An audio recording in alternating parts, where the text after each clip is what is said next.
Hola, hola amigos. Bienvenidos sean todos a su canal Frente Militar y Geopolítico. Hoy es 22 de febrero del año 2026 y esta es una actualización de los últimos acontecimientos que están ocurriendo en el conflicto en Ucrania. Hoy les traemos un programa especial donde estaremos hablando de la escalofriante, de la impresionante y a la vez efectiva táctica de movimiento browniano que Rusia está utilizando para la captura de varias ciudades y que les ha permitido, por supuesto, capturar ciudades como Pokrovsk, también Siversk, y el cual están desarrollando en este momento en dos ciudades importantes como Konstantinovka y Liman. Pero también, por supuesto, tenemos informaciones interesantísimas de lo que está ocurriendo en el campo de batalla. Por ejemplo, los avances de las tropas rusas en otras partes del frente como Dnipropetrovsk, la propia región de Donetsk, Zaporizhia, y también hablaremos del más reciente ataque con misiles y drones realizado por Rusia contra la infraestructura energética ucraniana, que ha causado sobre todo daños importantes en la región de Kiev y fundamentalmente en la ciudad capital Kiev. Así que como pueden ver tenemos un programa con mucha información, pero antes de comenzar quiero saludar a todas las personas que me escuchan desde cualquier parte del mundo, en especial a los amigos suscriptores de nuestro canal. Dicho todo esto, hoy, como decíamos, tenemos un programa diferente. Vamos a irnos directamente al campo de batalla y después vamos a hablar del ataque con misiles y drones.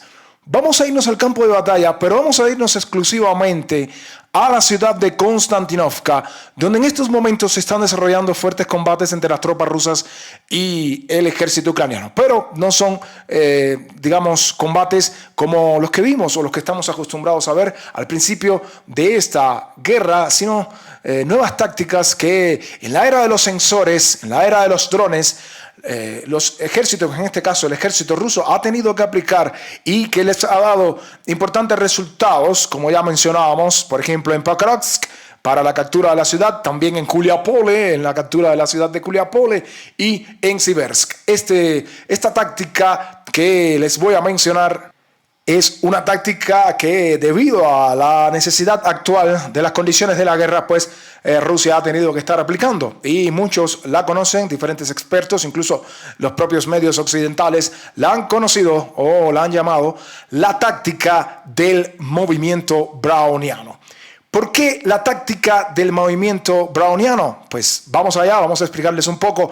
Y todo se debe precisamente al nombre, ¿no? En honor al nombre de Robert Brown, ¿sí? El movimiento browniano es básicamente el desplazamiento aleatorio, errático e incesante de partículas microscópicas suspendidas en un fluido, ya sea líquido o gas, y que fue descrito por primera vez por el botánico escocés Robert Brown al observar polen en el agua. Es causado por el bombardeo constante de las moléculas del fluido sobre las partículas. Como pueden ver aquí, Brown lo que trataba de mostrar y lo que después se ha demostrado es este movimiento irregular de las partículas, sobre todo aquí, pero creo que en lo podemos ver mejor. Aquí vemos un movimiento irregular de las partículas, pero que básicamente es, como pueden ver, movimiento caótico, ¿no? Que se puede observar en esa imagen que estamos tratando de mostrar. En eso se basaba básicamente la escritura del movimiento browniano. No es una clase de historia lo que les quiero mostrar aquí, sino para que entiendan por qué se le llama de esta manera. Pero ahora sí, ¿qué es lo que está aplicando Rusia precisamente en Konstantinovka? En esta zona del frente importante, también lo aplicaron por supuesto en la ciudad de Pokrovsk, también en Siversk, pues hablamos precisamente de esta táctica que le está permitiendo al ejército ruso poco a poco en esta era moderna, pues realizar estos avances en el frente. Así que dicho esto, vamos a mostrarles lo que significa básicamente esta táctica de movimiento browniano. Bueno, la táctica de movimiento browniano. Algunos expertos han hablado de esto, ¿no? Y es que en el contexto militar reciente, más bien entre los años 2024 y 2026, y a propósito de la guerra en Ucrania, el término movimiento browniano se utiliza de forma metafórica. Recuerden que no es una doctrina militar, es una forma metafórica para describir la táctica de infiltración por goteo de las fuerzas rusas en entornos urbanos y líneas defensivas. Esta estrategia busca saturar la defensa mediante el movimiento aparentemente errático, como ya vimos el de las partículas. Es una táctica de desgaste y saturación, esto es importante, basada en microavances, no en avances grandes ni en grandes ofensivas. Las características clave que tiene son avances pequeños, irregulares y simultáneos, ataques desde múltiples direcciones, incluso secundarias, cambios constantes del eje de ataque, el uso intensivo de la infantería, drones y artillería, y no hay un día D como el acostumbrado día D, el que nos han enseñado en las guerras, ¿no? En la Segunda Guerra Mundial. Pero, ¿cómo utiliza Rusia este movimiento para capturar las ciudades? En primer lugar, pues, el ejército ruso lo que hace básicamente es una presión en todos los puntos. Es decir, este tipo de presión en todos los puntos no busca hacer un avance grande. En este caso, como pueden ver, y a propósito de lo que está pasando en la ciudad de Konstantinovka, es alcanzar barrios periféricos, como pueden ver, Berestovy, también el distrito de Berestovy, un poco más al norte, el barrio de Liniska, zonas industriales, también las zonas industriales, como pasó, por supuesto, en las minas al norte de Pokrovsk, aquí está pasando también en Drobabalka, atacar líneas logísticas, esto es la parte primera, ¿no?, de la presión simultánea, la parte de las líneas logísticas importantes y sobre todo los flancos urbanos. ¿Cuál es la ventaja que tiene este movimiento en la era moderna? Pues que el defensor no sabe dónde es que, en este caso, Rusia, que es el que está avanzando, va a avanzar. Es decir, los ucranianos no saben exactamente dónde es que Rusia va a atacar. Lo otro que viene son los microavances diarios, que es lo que mostraban aquí. Básicamente estos microavances diarios que se refieren a después que se cortan todas estas rutas, se hacen microavances diarios que pueden ser incluso de 100 metros, a veces un poco más, a veces incluso pueden ser 200 metros, una calle, un edificio. Estos movimientos de microavances diarios los hemos visto muchas veces, como estos que vemos aquí, donde las tropas rusas hacen estos asaltos. A veces avanzan calle, por una calle, por otra, toman un edificio, alguna zona, pero no es una ofensiva como la que estamos acostumbrados a ver del avance por el día D. A veces también se utilizan, como hemos visto en varias oportunidades, en las técnicas de infiltración, se pueden utilizar asaltos en motocicletas, como hemos visto varias veces, y que al principio se burlaban las tropas ucranianas, pero que las tropas rusas han utilizado muchas veces para todos estos ataques, ¿no? También los asaltos precisamente en motocicleta. A eso se deben los microavances diarios.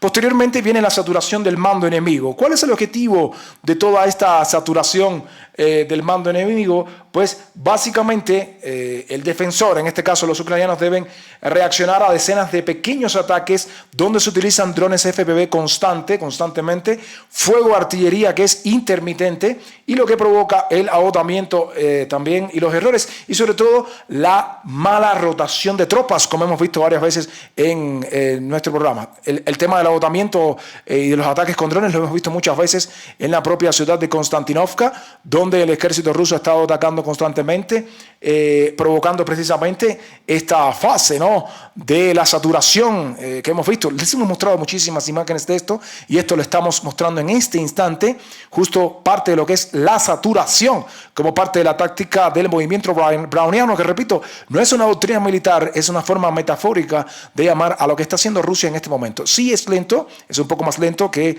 las acostumbradas ofensivas que se han mostrado en antaño, pero no es el caso de la guerra moderna donde hay mucha utilización de los drones.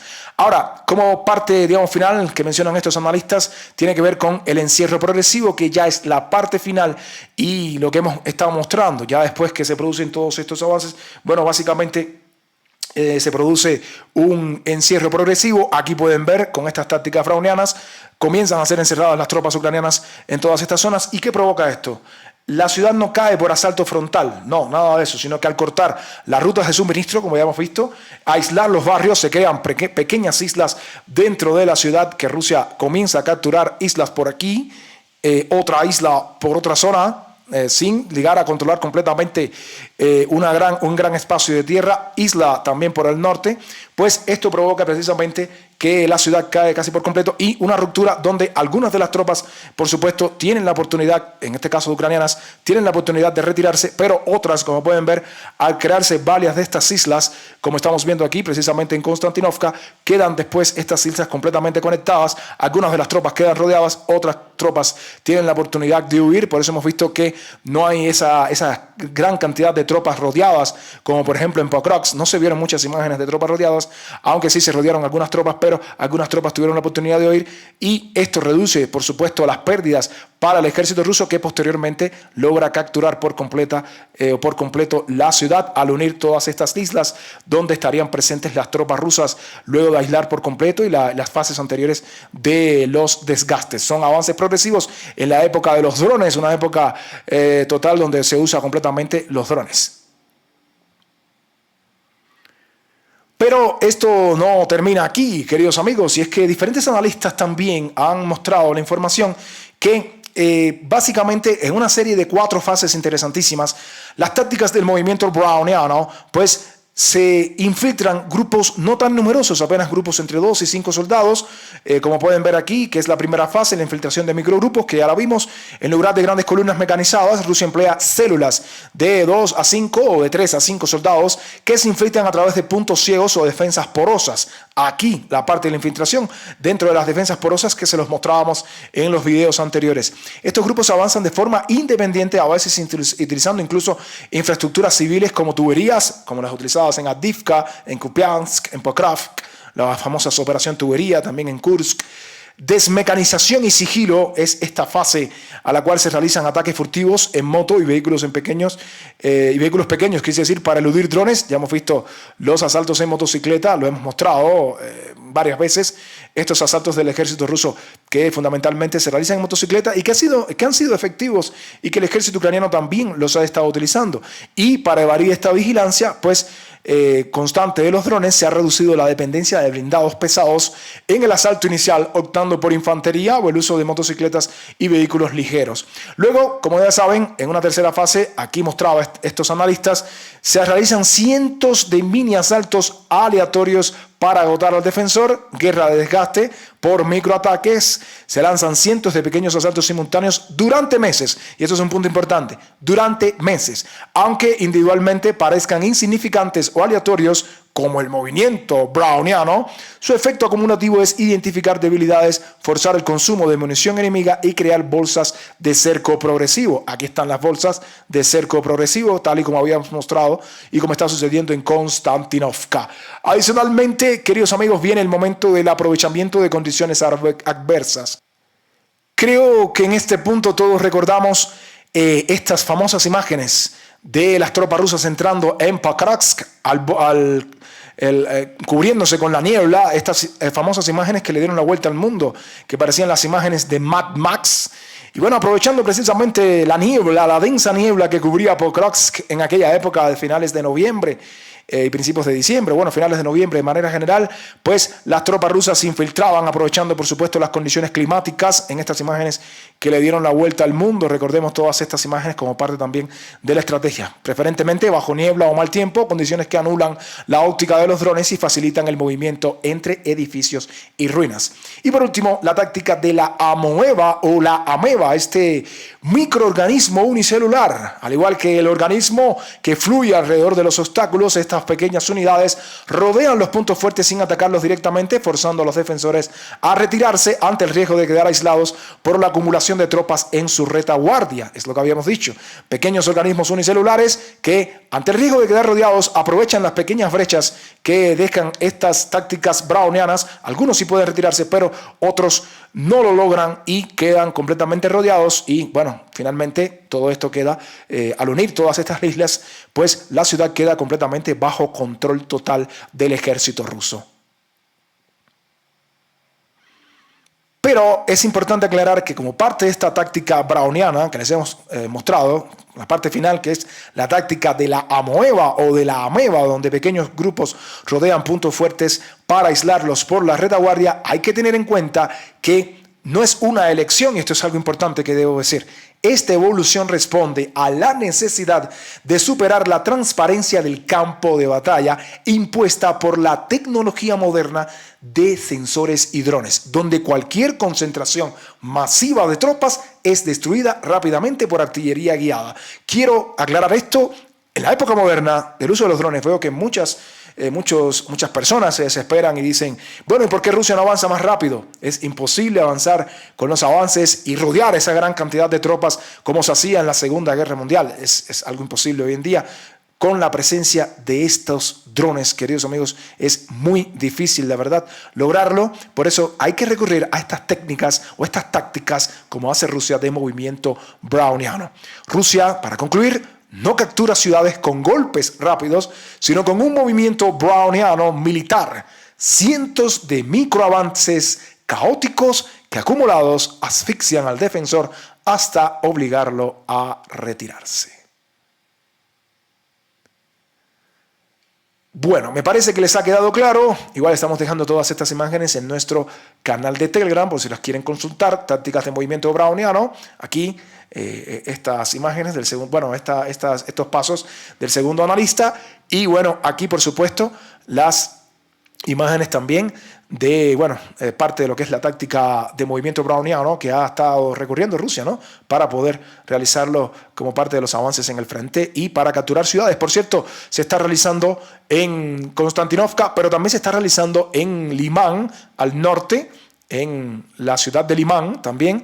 Y bueno, ya tuvo éxito en Siversk, que ya cayó, y por supuesto, digamos que la más importante, Pokrovsk. Recuerden, menciono Pokrovsk. Tuvo mucho éxito esta táctica en Pokrovsk, porque aunque algunos mencionan Mirnograd cayó, pero cayó porque precisamente gracias a las tácticas brownianas rusas en Pokrovsk, el ejército ruso tuvo la oportunidad precisamente de, por supuesto, después con las tropas que venían desde estas dos direcciones, rodear por completo Mirnograd. Así que ejemplos clásicos de tácticas brownianas: Pokrovsk, Siversk, ahora Konstantinovka y bueno, también la ciudad de Limán. Bien amigos, hemos hablado mucho de lo que es la táctica de movimiento browniano, espero que lo hayan entendido, espero que les haya gustado. Ahora nos vamos así a algunos avances que han sido realizados en el frente durante las últimas horas. Ya que estamos aquí cerca de Konstantinovka, nos vamos a ir a lo que está ocurriendo. Bueno, en Konstantinovka yo creo que queda claro, no creo que debamos tampoco abundar más aquí. Vamos a irnos a lo que está pasando en Novi Donbass, donde en las últimas horas el ejército ruso ha capturado por completo la localidad de Novi Donbass y se está acercando peligrosamente a la ciudad de Dobropilia. Hoy una lluvia de medios mostraban la información de que las tropas rusas se han hecho con el control completo, total, de la ciudad de Novi Donbass o del asentamiento, localidad de Novi Donbass, y se dirigen peligrosamente al bastión ucraniano de Dobropilia. Las tropas rusas apenas ya pueden casi tocar la ciudad de Dobropilia. Si cae Dobropilia, bueno, todavía hay que esperar a que las tropas rusas entren, pero la ciudad de Dobropilia, si cae, cortará completamente la comunicación de Kramatorsk con Dobropilia, queridos amigos. Así que vamos a ver qué es lo que pasa en las próximas horas. Ha caído por completo Novi Donbass y desde aquí las tropas rusas avanzarán de manera pues muy rápida hacia el bastión ucraniano de Dobropilia, que lo hemos mencionado muchas veces, y que pues las tropas rusas tratarán de cualquier manera de asaltarlo en las próximas horas. Por si fuera poco, un poco más al sur, las tropas rusas han aumentado el control sobre Krychino. Y se reporta que el ejército ruso ha logrado capturar prácticamente toda la zona norte de la ciudad de Krychino, otra ciudad importante donde había una gran presencia de tropas ucranianas. Luego del bombardeo feroz de la artillería rusa y de, por supuesto, los golpes de las bombas FAB, como podemos ver aquí, y la artillería tronando sobre las posiciones ucranianas, luego de todas estas imágenes, pues las tropas rusas comenzaron a avanzar de manera progresiva sobre Krychino, donde se encontraban una gran cantidad de tropas ucranianas. Recuerden aquellas imágenes del GRU lanzando helicópteros hacia Pokrovsk, que fueron donde las tropas ucranianas desembarcaron y luego fueron completamente eliminadas. Bueno, las tropas rusas están tratando de capturar esa misma ciudad desde donde Ucrania mandó todos esos refuerzos enviados por Kirilo Budanov, hoy jefe de la delegación ucraniana en las negociaciones con Rusia. Así que, según la información que nos traen diferentes medios, las tropas rusas han avanzado al norte de Krichino y la ciudad corre el riesgo de caer en los próximos días. Recuerden que las condiciones climáticas todavía son muy difíciles, pero el ejército ruso las está tratando de utilizar a su favor. Desde Krichino nos vamos a mover hacia lo que está pasando en la región de Dnipropetrovsk. A la información que nos traían estos medios se sumaba la información del medio Diken, donde avisaba que las tropas rusas están avanzando en la zona este de Novopavlivka y el ejército ruso, pues, después que el ejército ucraniano se ha vanagloriado de decir que ha lanzado un contraataque exitoso y que están capturando un montón de asentamientos, nada más alejado de la realidad, son las tropas rusas las que están contraatacando y les están dando un golpe certero al ejército ucraniano respondiendo en esta parte del frente. Por si fuera poco, en la región de Zaporizhia, las tropas rusas también están haciendo lo propio y logran avances simultáneos. Y en las últimas horas se reporta que las tropas rusas van a lanzar un poderoso asalto sobre la localidad de Begnia Terza. Las tropas rusas tienen esto en mente porque si cae Begnia Terza, avanzarán hacia Omelnik y desde Omelnik tratarán de asaltar desde las espaldas de Orikiv, lo cual se va a ver combinado con un movimiento del ejército ruso desde Novodanilivka hacia la propia ciudad de Orikiv. En las últimas horas comienzan a tronar también la munición termobárica sobre, miren aquí, la munición termobárica tronando sobre Begnia Terza, los famosos TOS-1, están atacando las posiciones del ejército ucraniano y comienza a vivirse un infierno en Begnia Terza, como ustedes pueden ver en estas imágenes dantescas que les traemos en Frente Militar y Geopolítico. Pues la situación comienza a complicarse. Es el preludio del asalto letal del ejército ruso sobre Begnia Terza. Y bueno, también los drones FPV están actuando de una manera tremenda sobre las posiciones del ejército ucraniano en todas estas zonas del frente que ya les mostramos en nuestro video, también en otras ciudades, como por ejemplo la propia ciudad de Konstantinovka. Ahora, eso es lo más importante de lo que ha estado ocurriendo en el frente. Sin embargo, como todos ya deben saber, en las últimas horas el ejército ruso ha realizado un ataque con misiles y drones sobre la infraestructura energética ucraniana. Otro poderoso ataque, aunque este no fue tan numeroso como otros que hemos visto con misiles y drones. Por ejemplo, se han lanzado un total de 347 objetos que han volado sobre toda la geografía ucraniana. Y tenemos aquí, como es costumbre en nuestro canal, la descripción. Se lanzaron 297 drones Kerán y de otros tipos, los famosos drones Kerán. También se lanzaron 2 misiles de crucero Iskander-K. Aquí tenemos los Iskander-K. Se lanzaron 18 misiles de crucero KH-101 desde los aviones Tu-95 y desde los aviones Tu-160. Un total de 18 se lanzaron en esta parte del frente. 22 misiles balísticos Iskander-M, los conocidos balísticos Iskander-M. Y bueno, se lanzaron 4 misiles guiados, los famosos KH-59 y KH-69, desde los formidables aviones Su-34. Adicionalmente, se lanzaron 4 misiles hipersónicos Zircon, que se lanzan desde el mar. Aquí está el Zircon, el famoso Zircon, que se diferencia un poco del Calibre. Recuerden que el Calibre se lanza desde buques, pero es misil de crucero. Este es un misil hipersónico, el Zircon. En total, 347 drones y misiles se lanzaron sobre Ucrania. Destaca el hecho de que se lanzaron una gran cantidad de misiles. Si sumamos, son aproximadamente 50 misiles, entre los que destacan los misiles balísticos Iskander. Como es costumbre, el Ministerio de Defensa de Ucrania afirma haber derribado un montón, lo cual no es cierto, pero bueno, supuestamente derribaron 274 drones Kerán, derribaron 2 misiles de crucero Iskander-K, 17 misiles de crucero KH-101, 8 misiles balísticos Iskander-M, 4 misiles guiados de aviación KH-59 y 2 misiles Zircon. Eso es lo que dice el Ministerio de Defensa de Ucrania, lo cual no quiere decir que sea cierto, pero bueno, aquí mostramos imágenes de los golpes sobre la infraestructura energética en Kiev, que es de las más golpeadas. Kiev ha sido bastante golpeado en las últimas horas. Aquí vemos otro golpe sobre Kiev, ahí lo podemos ver. Otro golpe más. y cada vez más imágenes. Aquí también vemos imágenes en Sumi. También ha sido golpeado a Sumi, sobre todo en esta dirección. Un misil Iskander que golpeó directamente Sumi. Aquí dejó todo este orificio enorme en esta instalación. Pero bueno, como quiera que es parte de los ataques que nosotros siempre anunciamos en nuestro canal, pues queríamos también mostrárselos hoy. Y con esta información, queridos amigos, estamos terminando nuestro programa de hoy. A todos ustedes, muchas gracias por su atención. No olviden dejar su like, no olviden comentar y no olviden suscribirse a Frente Militar y Geopolítico para que de esta manera les lleguen las notificaciones de los videos que subimos diariamente. Muchísimas gracias por su atención y que Dios los bendiga a todos. Nos vemos en un próximo programa. Hasta la próxima.